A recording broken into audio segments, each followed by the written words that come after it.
سبسکرایب کړئ موسی سالار چینل په یوټیوب باندې او د غنټۍ د نشان در سره خامخا ووهئ.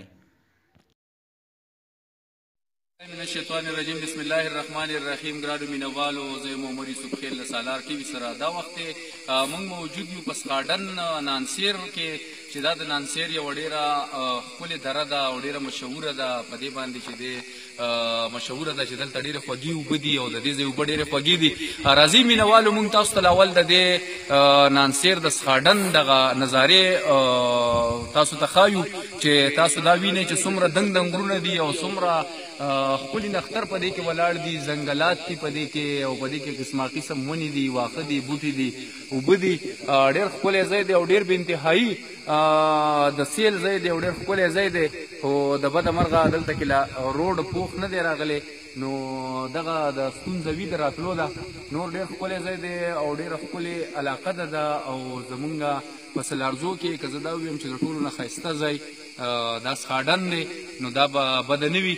راځئ مینوالو، په دې ځای کې زموږ سره موجود دی زمونږ د سالار ټي وي د دوبۍ نماینده ساده ګل چې دلته راغلی دی او د هغوی په درناوي کې نن دلته پروګرام او دلته کې چې دی د سالار ټي وي نماینده هم دی او بل د سالار ادبي ټولنې غړی دی. راځئ مینوالو، د هغې نه به د هغې څه شعرونه اورو.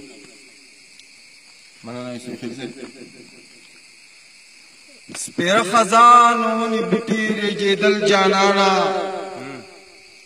چې را یادېږي هغه ستا رسختېدل جانانه. اوس خو تا هر وخت یادوم، تا ته یادېږم که نه، ما ته یادېږي ستا خندا خو م جړېدل جانانه.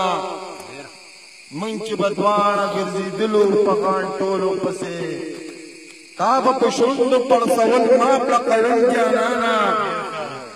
دلته د ښار د لوګو تور زړګی سپینېږي مدام، کلي ته راشه شاړې پولې شوې غندل جانانه.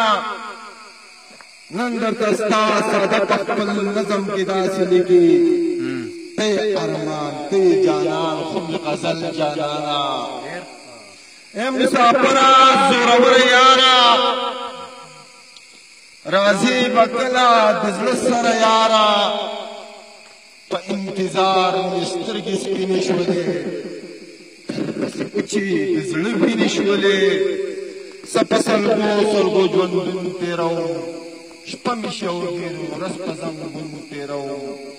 ستا په سوچونو کې بدحاله شمه، ګورم تصویر ته ستا خوشحاله شمه. د ور د پاسه ستا تصویر ځلېږي، لکه سپوږمۍ ماته په سر پړقېږي. چې ورته وګورم نو وجاړمه، سترګې په دواړو لاسو ومروړمه. چې انګازې د پسرلي ولګي، ساک د شړشمو د شلخي ولګي. څوک په مماڼو په کروړو پسې، څوک د شړشمو په غندلو پسې. زه بې اسرې پکې خپل ځان وینمه، د چا په خوا کې چې جانان وینمه. په مازدیګر کې چې وریځې راشي، ما ته افسوس په هغې ورځې راشي. په کلي کور او که بهر به وي ته، زما د زړه د ډېوډۍ ور به وي ته.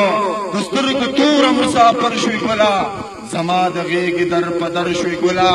خدای خبر چرته به یې څنګه به یې، په وجود روغ که بدرنګه به یې. څه په خوږو د خوند پوهېږي که نه، په غیر زما په ژوند پوهېږي که نه.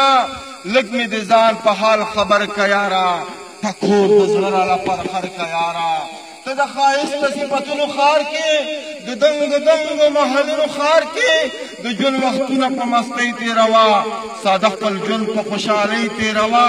څه زندګي د بس تېرېږي په ما، د غم شګېږي راورېږي په ما. ګوره چې تا ته به یادېږم که نه، ستا تصور کې به غړېږم که نه. زمانه چرته کې هېرېږي خوږه، بلها بلها راته یادېږي خوږه. په کار مې نه دي ستا روپۍ زړګیا، اور د شي پورې په دوبۍ زړګیا. راشه وطن ته زما خوا ته راشه، ښکلې دې ښکلې پښتونخوا ته راشه. زړه به دې ستړی په سکون شي دلته، رنځور وجود به دې زرغون شي دلته. خاوره پردۍ ساده پسه خوږه ده، دلته هوا دلته اوبه خوږه ده. والسلام.